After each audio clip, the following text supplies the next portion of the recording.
Me fala aí a verdade. Eu sei que você já falou pra alguém ou já pensou que tem vontade de sumir, nunca mais aparecer, não ter contato com ninguém da sua vida. Acertei? Pois é, nessa história foi exatamente isso que aconteceu. Só que como aconteceu e por que aconteceu, a gente vai descobrir daqui a pouco. Sexta estranha com gente esquisita. Olá, meus queridos estranhos, estranhas, tudo bem com vocês? Sejam muito bem-vindos aqui ao canal onde eu conto casos estranhos, reais, criminais, algumas vezes por semana. Vamos a esse caso de hoje, que esse caso, gente, não fica só nos Estados Unidos, não. Ele tem uma história e uma perseguição internacional.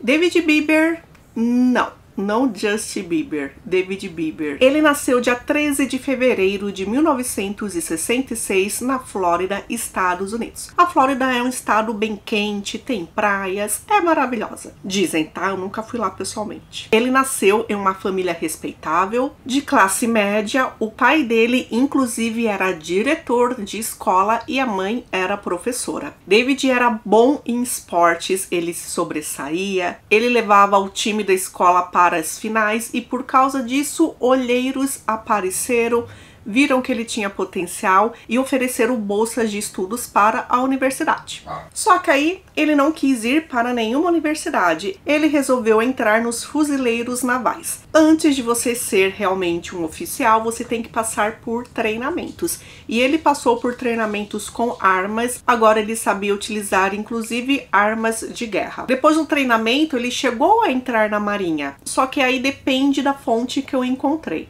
Na verdade, assim, as fontes disseram que ele foi expulso. Só que uma delas disse que ele foi expulso porque ele deu um soco no instrutor. E duas outras disseram que ele foi expulso porque ele não aparecia, porque ele dava uns sumiços, sabe? Alguns amigos da época disseram que ele ia para Las Vegas se divertir, jogar, ir a bares, cassinos no caso, e aí do nada ele voltava. Então quando você desaparece sem uma dispensa oficial, é motivo de você ser expulso da corporação. Então juntando esses dois motivos, ele foi expulso. Aí o que ele iria fazer da vida, né? Ele era alto, forte, musculoso, ele entrou para a área do fisiculturismo e ele teve um certo sucesso. Ele se candidatou em competições, inclusive ele foi campeão de uma delas. Nesse meio tempo ele passou a dar aulas em academia e também, gente, a gente tem que saber que esse ramo do fisiculturismo, pelo que disseram, tá, nessa época em 1990, nos documentários que eu assisti, era uma época que, além de você ser competitivo, porque você quer ganhar, também tem aquela parte da estética, do narcisismo, então tem essa competição mesmo fora das disputas. Você tem sempre que manter o corpo bonito, a mostra, e quanto maior você for, melhor. Por isso, ele e muitos outros começaram a utilizar esteroides. Só que os esteroides, a gente também sabe que ele deixa as pessoas com menos paciência e mais nervosas e agressivas. Só que aí a gente tem que lembrar que ele já era uma pessoa agressiva, tá? Não vamos colocar a culpa nos esteroides. Sim, ele tem lá a sua certa culpazinha, sim. Só que o cara já não era flor que se cheire, vamos dizer assim. Eu tô com uns bordões hoje muito de tia velha, né? Meu Deus. Então ele era conhecido também por ser uma pessoa violenta, agressiva. Na década de 1990, antes de ter o fisiculturismo profissional na vida dele, duas mulheres pediram medida cautelar contra ele. E outra pediu em 1994. Só que todas elas no decorrer aí dos anos deixou pra lá, então não chegou a ser realmente alguma acusação da polícia. E aí ele tinha um amigo, na verdade não era um amigo, era mais assim um conhecido da área, um competidor também, chamado Marcus Miller, que era um alemão que foi para os Estados Unidos porque ele queria dar certo em cinema e até em luta livre mesmo, participar de lutas de ringue. Só que nada disso deu certo, porém ele dava aulas também e assim como o nosso amigo David, ele usava esteroides. Ah, e uma coisa também, os dois não só usavam esteroides, eles traficavam. Eles vendiam nas academias porque eles trabalhavam lá. Pelo que eu vi aí, era algo que dava muito dinheiro para eles. Nesse meio tempo apareceu uma moça chamada Danielle LaBelle, que namorava Marcus Miller. Só que aí ela conheceu o David e começou a namorar o David. Não dá pra saber se foi ao mesmo tempo, se ela terminava com um, ficava com o outro. Aparentemente era ao mesmo tempo, só que aí ela teve o seu escolhido. Ela se casou com David. Não é o fim da história, gente. Depois de apenas uma semana de casados, ela abandonou o David e ela disse: não, vou ficar com o Marcus. Decididamente, ele é o meu cara. Então, isso pegou super mal pro David, né? Porque se a gente já ia falar dessa história hoje, fofoquinha, imagina em 1990, onde eles trabalhavam e frequentavam o mesmo nicho, né? A mesma turminha ali, era tudo o pessoal da academia, do fisiculturismo. Então imagina o murmurinho que era. Ele não aguentou isso, né? Quem que aguentaria? Viram que ele ficou afetado com essa situação. Porém, agora ela estava com Marcus. Até que 9 de fevereiro de 1995. Danielle vai para casa do namorado Marcus, só que quando ela chega lá, ela grita e ela liga para a polícia desesperadamente porque o namorado dela está caído no chão sem vida. Ele levou alguns tiros na região do torso e também na cabeça. Ele tinha apenas 29 anos de idade. Quando questionada sobre quem poderia ter feito aquilo, imediatamente Danielle disse que poderia sim ter sido David, né? Afinal, ela era casada com ele e ainda estava com Marcus. Claro que ele foi para a delegacia, foi interrogado. O policial disse que ele demonstrou assim ser arrogante, cheio de si, só que não tinha nada que comprovasse que ele tinha feito aquilo. Inclusive ele disse sim que eles tinham essas brigas, que na verdade não era briga, eles não se davam bem por causa do trabalho, por causa da ex-namorada. Eles se conheciam há menos de um ano e assim eles não tinham uma relação de amizade. Sentia muito pelo que aconteceu, só que ele era inocente. Sem provas, ele foi solto. E aí, gente, 6 meses depois que isso aconteceu, uma mulher chamada Michelle Stanford, que é ex-namorada do David, ela também foi surpreendida com um homem atirando nela. Foram 4 tiros e os 4 erraram. Pois é, claro que ela foi para a polícia e aí com as investigações eles chegaram a um garoto também chamado David, de 17 anos de idade, que foi a pessoa que tirou a vida do Marcus e que quase fez a mesma coisa com Michelle. Só que por que esse garoto fez isso? Descobriu-se então que David contratou um homem chamado John Saladino para ele tirar a vida do Marcus, só que esse John Saladino não quis fazer o trabalho. Então o que ele fez? Ele contratou um jovem de 17 anos de idade, que é o David, deu $1000 para ele fazer o serviço. Aí esse David foi lá, pegou a arma do primo dele, fez o serviço, jogou a arma fora, tipo, no mato pertinho ali de onde estava Marcus.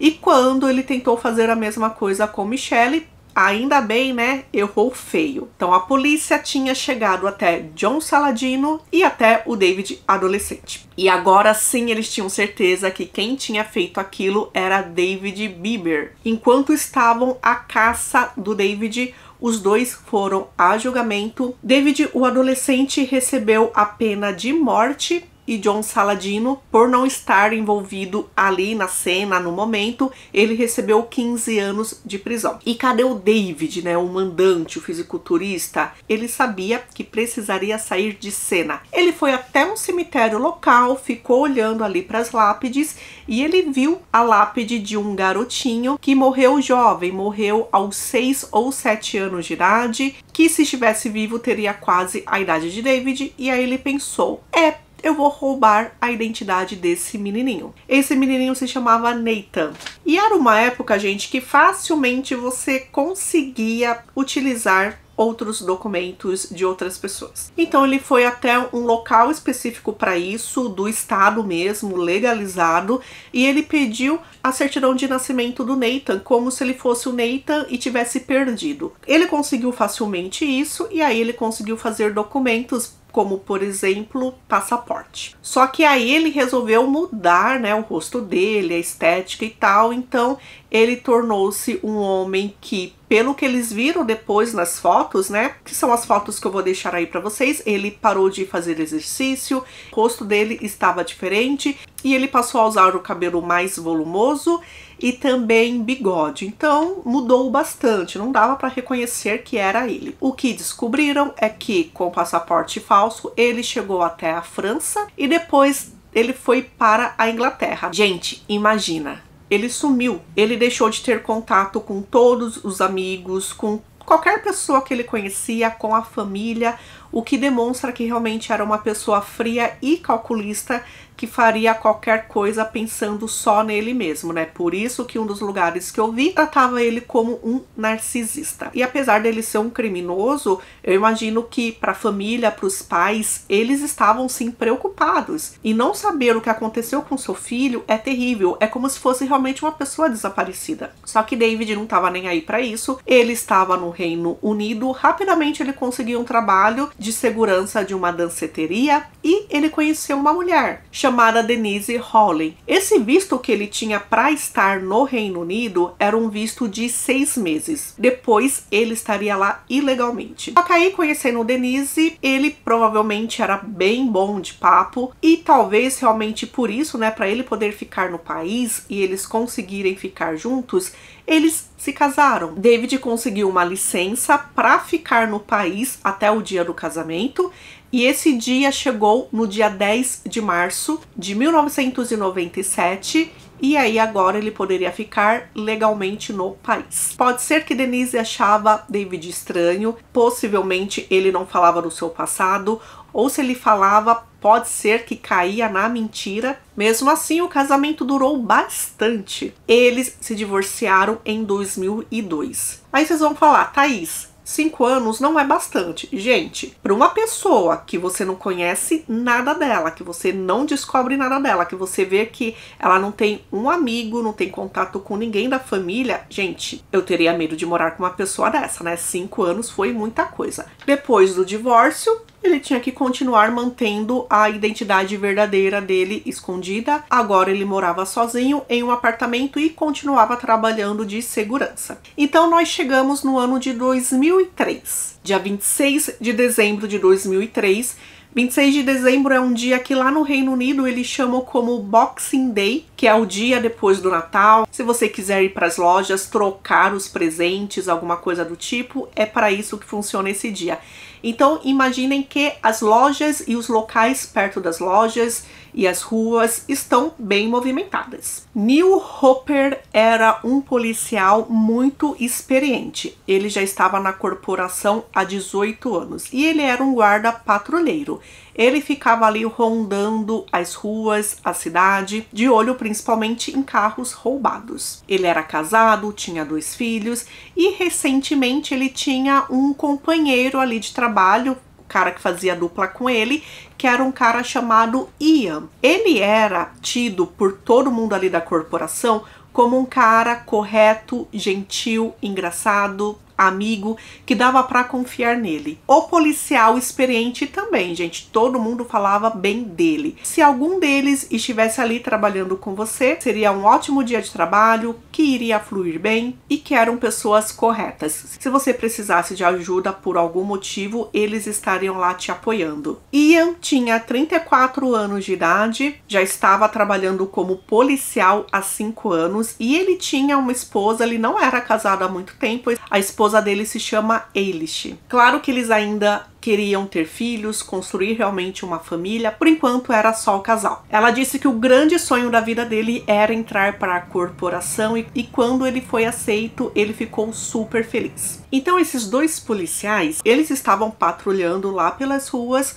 quando o policial, que é bem experiente, que ele costuma perceber quando tem algo estranho, ele viu uma BMW preta, um carro, e falou, peraí, vamos lá porque tá estranho. Esse carro, ele estava em frente a uma rua que tem bastante lojas. E dentro tinha um homem lendo um jornal. Era um homem grandalhão, de porte musculoso. Chegaram até ele muito educadamente, pediram para que eles fossem até a patrulha deles, entrassem no banco de trás. Tem as imagens gravadas pelo carro dos policiais, então dá para ver de frente esse carro, essa BMW. E depois Ian, ele colocou para funcionar o microfone do carro, então dava para escutar o que estava acontecendo e a conversa entre eles. O que aconteceu, gente? Ian ficou perto de David conversando com ele. Enquanto isso, o policial experiente, ele estava ao telefone pegando dados daquele carro. E aí, dito e feito, falaram que aquele carro era roubado. Nesse meio tempo, David ficou perguntando pro Ian se ia demorar, porque ele precisava ir embora, ele estava nervoso, ele estava agitado mesmo, e ele disse também que precisava ir para casa tomar os medicamentos. Perguntaram para ele que tipo de medicamentos que ele tomava, ele disse que eram 2 ansiolíticos, e aí, percebendo que ele tinha um sotaque diferente, perguntaram de onde ele era, e ele disse Canadá. E assim, ele falava só palavras monossibálicas mesmo, ele evitava falar. Nesse caso, como era um carro roubado, o carro tinha que ser guinchado, e David deveria ser levado para a delegacia para depoimento. No Reino Unido, a polícia não anda armada. Existe sim policiais armados, só que eles são específicos, tem um tipo lá específico que já diz polícia armada. Os outros não, eles não usam armas. Só que o policial experiente, ele viu aquele homem grandalhão e viu que ele estava ansioso e disse, vai dar algum problema, esse cara vai reagir, então eu vou pedir reforço. Ele pediu reforço e chegou um outro policial, que era o policial que estava ali mais próximo deles. Era o policial James, de 26 anos de idade. Ele era bem mais novo, 26 anos, e também ele era bem jovenzinho assim na corporação. Porém, ele teria ainda um grande crescimento na carreira, assim como os outros 2 policiais. E aí foi o tempo que chegou o guincho, levou o carro embora, e quando James se aproximou do carro junto com os outros policiais para pedirem educadamente, isso daí não dá para reclamar, a polícia de lá dizem que é bem educada, para pedirem educadamente que ele se levantasse para ser algemado. E assim, dessa forma, eles iriam levar David no carro junto com James. E não seria no banco de trás, seria no banco da frente também. Pelo menos foi isso que Ian disse, que aquele policial chegou para ele ir no carro dele para a delegacia, porque eles não têm esse costume de levar alguém no banco de trás. Eu não sei se é verdade ou não, tá? Foi isso que Ian falou. Foi nesse momento que James ia entrar no carro para colocar as algemas no David, ele viu uma movimentação, David rapidamente tirou a arma que estava com ele e no instinto James falou, ele está armado, e pulou pro lado. Só que não deu tempo para os outros 2 policiais reagirem. Como ele saiu, quem ficou de frente para David foi Ian, que levou um tiro no peito. Então Ian, ele foi até a rua e ele caiu. Enquanto isso, gente, foi um prazo de 8 segundos. Vários tiros aconteceram. Ele atirou várias vezes nos outros 2 policiais que corriam. O policial experiente, ele levou 2 tiros nas costas e mesmo assim ele continuou correndo. E o outro policial, o James, ele levou um tiro, gente, no rádio dele. Vocês têm noção? No rádio. Aquele aparelhinho tipo walkie-talkie que eles utilizam, vocês têm noção disso? Enquanto os 2 corriam para pedir ajuda, um deles pediu ajuda pelo rádio e o outro policial que teve o rádio ali atingido, ele conseguiu chegar até uma casa de repouso e pediu ajuda lá. Enquanto isso, Ian estava vivo, ele estava caído no chão deitado e testemunhas viram quando David se aproximou dele, armado. Ian pediu, por favor, não faça isso, colocou os braços assim na frente do rosto para tentar se defender e a queima-roupa David deu um tiro na cabeça dele. E aí David foi embora, saiu correndo. Ali perto tinha um casal que estava comprando cervejas. O marido estava colocando as cervejas no carro e a mulher estava lá dentro esperando. Imediatamente David chegou armado, apontou para ela e disse, é melhor você sair, eu vou precisar do seu carro. Eles nem titubearam, né? Pode levar o carro, e aí deixaram ele levar o carro. Uma testemunha chegou no Ian, que estava lá caído no chão. Algumas pessoas tentaram ajudá-lo e uma pessoa pegou o rádio dele, entrou em contato com a polícia que estava do outro lado e disse: olha, ele foi baleado, precisa de ajuda. E fora isso, né, por estar realmente funcionando o microfone ali do carro, foi possível escutar esse tiroteio. Rapidamente a emergência chegou, Ian estava com vida, só que ele faleceu no caminho do hospital. Neil Hooper, que levou os outros 2 tiros, também foi levado para o hospital e ele estava lutando agora pela vida dele. Foi uma perda triste demais. É muito triste quando alguém perde a vida fazendo o seu trabalho, e mesmo que no Reino Unido a morte de policiais seja um número bem baixo mesmo, isso não impede com que seja bem chocante. Agora os detetives estavam pegando pistas ali dos locais. O que David deixou dentro do carro da polícia foi o jornal que ele estava lendo e uma barra de chocolate. Então, com isso, eles conseguiriam as digitais e o DNA dele. Isso rapidamente foi levado para o laboratório. Infelizmente, viram que aquelas digitais dele, por mais que procurassem no banco, não pertencia a ninguém. Porque eles imaginavam que alguém violento desse jeito, armado, tinha sim passagem pela polícia. Só que não, gente, não encontraram. Foram agora verificar o DNA dali do chocolate, né? E também não foi encontrado nada. Foi uma frustração para todo mundo. Eles pediram então ajuda para a população. Ali na região onde ele estava, uma câmera de segurança dentro de uma loja pegou ele comprando aquele jornal. Isso foi para o ar. Então agora eles tinham o rosto daquele homem e tinham que ter a identidade dele. Com várias ligações que eles receberam, eles chegaram à conclusão que aquele homem era Nathan Wayne. Eles tinham um nome, sabiam onde ele trabalhava, foram lá, conversaram, disseram que ele era um homem assim estranho, que não falava do passado dele. Descobriram então o endereço onde ele morava e dentro do apartamento dele viram que estava uma bagunça, que provavelmente rapidamente ele pegou algumas coisas para fugir. Um especialista em voz, em dialetos, em línguas, ele é chamado e ele escuta várias vezes aquela conversa de David, que até então eles achavam que se chamava Nathan, com o policial Ian. E aí ele chega à conclusão que não.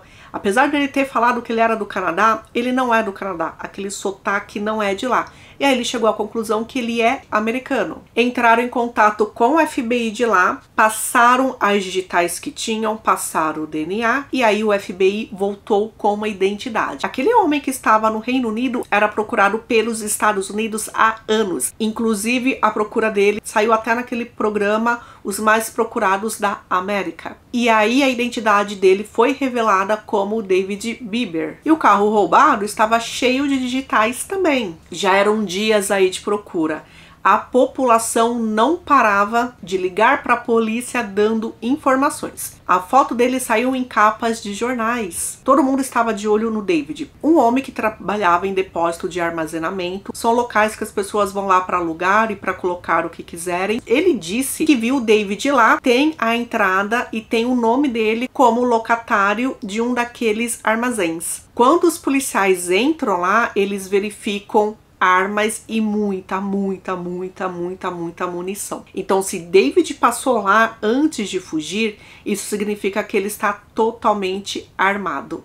Um homem perigoso. Nesse meio tempo, o policial Neil, ele acorda, ele está bem e ele está fora de perigo. Os policiais também viram em lojas de viagem quando aparentemente ele compra uma passagem. Não é uma passagem de avião, é uma passagem de trem. Então, os policiais no dia 30 de dezembro, eles fecham todas as rodovias e rodoviárias. O país inteiro está à caça daquele homem. Então, no dia 31 de dezembro, olha só, uma mulher em uma outra cidade está lá trabalhando sozinha, ela é gerente de lá, e à noite, né, deve ser sempre um horário mais tranquilo, só que chegou um homem, e ela não sentiu confiança nesse homem, tanto que ela precisava acompanhar o hóspede, e ela não se sentiu bem em fazer isso. Então, ela simplesmente falou para ele qual seria o andar que ele teria que ir, e aí ele foi. E ela ficou neurótica. Era um homem que tinha o cabelo meio ruivo, meio loiro. Sabe quando você mesmo faz algo com seu cabelo e sai uma porcaria? Tava assim. Além disso, ele usava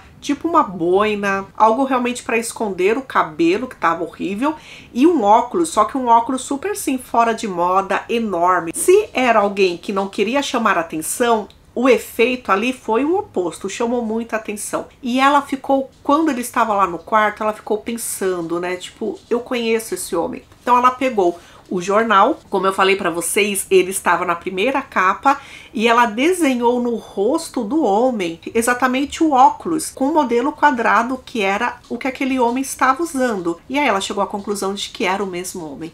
Ela ligou para a polícia local, informou o que sabia, o que achava, desconfiança, e a polícia local poderia ter deixado pra lá, né, falando, não, é só uma louca aí, neurótica. Não, eles acreditaram e eles foram atrás. Só que dessa vez não era a polícia não armada, era a polícia armada. Chegaram até o quarto dele, bateram na porta. Quando ele abriu, claro, desavisado, de repente ele achou que era algum sistema do hotel e aí ele viu aqueles policiais lá e ele ironicamente disse, vocês não têm coragem de atirar em um homem desarmado, né? O que foi ridículo. E claro que ele estava sendo irônico, porque foi exatamente isso que ele fez com o policial. Ele atirou em um homem desarmado. Então, dia 31 de dezembro de 2003, 5 dias depois da morte do policial, David estava preso. Houve o funeral do Ian, foi um funeral triste e um funeral bonito. Ele teve todas as homenagens que ele merecia ter. A mãe, a esposa, claro, estavam destroçadas. Encontraram junto com David várias identidades falsas com vários outros nomes. Se ele saísse do Reino Unido, seria complicado encontrá-lo. 10 meses depois, aconteceu o julgamento dele, em novembro de 2004. A defesa dele dizia que ele esteve lá, esteve dentro do carro da polícia, só que ele estava com um outro sujeito, um amigo dele. Quem ficou assustado e quem atirou no policial foi esse amigo dele.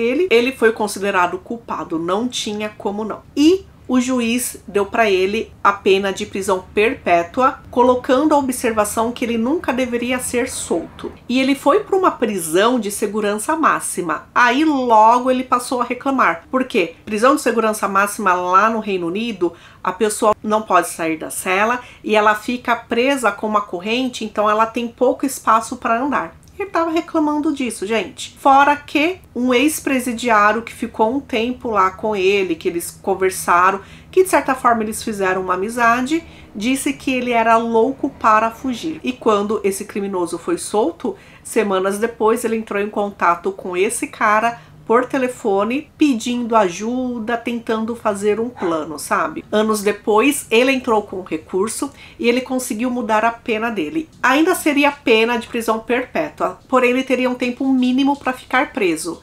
Não teria mais aquela observação de que ele nunca deveria ser solto. Esse tempo mínimo é 37 anos. Então, após 37 anos preso, ele poderá começar a pedir a liberdade condicional. Vamos voltar só lá atrás. Lembra que aquele adolescente de 17 anos que atirou no Marcus e que atirou na ex-namorada do David, na Michelle, ele recebeu a pena de morte que tinha lá na Flórida.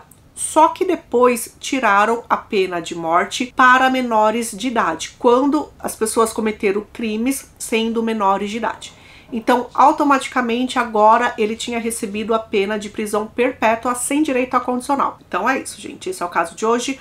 É um caso extremamente, assim, diferente, onde a investigação mostrou-se super importante quando aconteceu o crime lá no Reino Unido, porque, infelizmente, nos Estados Unidos, quando esse cara fugiu, não pôde ser feito nada. Foram 8 anos fugindo da polícia dos Estados Unidos. Tem outra coisa, porém, provavelmente quando o David for solto da prisão, ele deve ser extraditado para os Estados Unidos e lá ele será julgado por ter mandado tirar a vida do Marcus. Lembrando que lá nos Estados Unidos, ainda bem, esse tipo de crime não prescreve. Então é isso, gente. Muito obrigada por ter assistido aqui até o final. Se inscreva no canal se você ainda não é inscrito e assista a outros vídeos aí também. Muito obrigada pela presença mesmo.